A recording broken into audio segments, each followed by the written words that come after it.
म्हाडाचे माजी सभापती तथा भाजप नेते बाळासाहेब पाटील यांच्या वाढदिवसानिमित्त एकनाथ शेठ भोपी सामाजिक विकास मंडळ सुकापूर आणि नवनाथ मित्र मंडळ सुकापूर यांच्या वतीने भव्य रक्तदान व महाआरोग्य शिबिराचे आयोजन करण्यात आले। समाजसेवेचा व रक्तदानाचा संदेश देणाऱ्या या उपक्रमाला नागरिकांचा उत्स्फूर्त प्रतिसाद लाभला। अनेकांनी रक्तदान करून सामाजिक बांधिलकी जपत वाढदिवस अनोख्या पद्धतीने साजरा केला। माननीय बाळासाहेबजी पाटील जे कोकण म्हाडाचे माजी सभापती राहिले, आपल्या सरकारमध्ये ज्यांना राज्यमंत्री दर्जा राहिला आणि जनसेवेचा वसा सातत्याने गेल्या 40 वर्षात ज्यांनी सामाजिक उपक्रमाच्या माध्यमातूनही राजकारण करता येतं, समाजातल्या घटकांना जोडता जोडताही राजकारण करता येतं।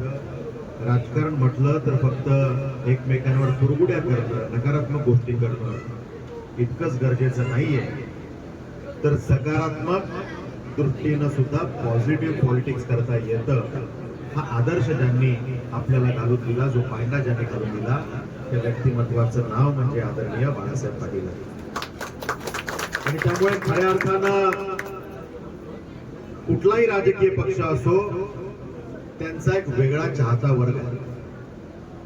खऱ्या अर्थानं राजकारणात आझाद शत्रू व्यक्तिमत्व ज्याला म्हणू शकतो, की जातीपाती पलीकडे जाऊ, धर्मा पलीकडे जाऊ, राजकीय पक्षांच्या भेदाभेदी पलीकडे जाऊ ज्यांनी माणसं जोडण्याचा प्रयत्न केला आणि तो यशस्वी प्रयत्न ठरला, असं व्यक्तिमत्व म्हणजे आदरणीय बाळासाहेब पाटील। म्हणजे कुठल्याही राजकीय पक्षात आपण जर का विचारलं तर अगदी हाताच्या बोटावरती मोजण्या इतकी लोक कदाचित मिळू शकतील, कदाचित तीही मिळणार नाहीत की जे कुठेतरी नकारात्मक बोलतील।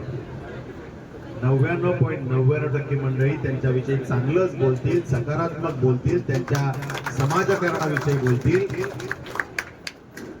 असं हे व्यक्तिमत्व आहे।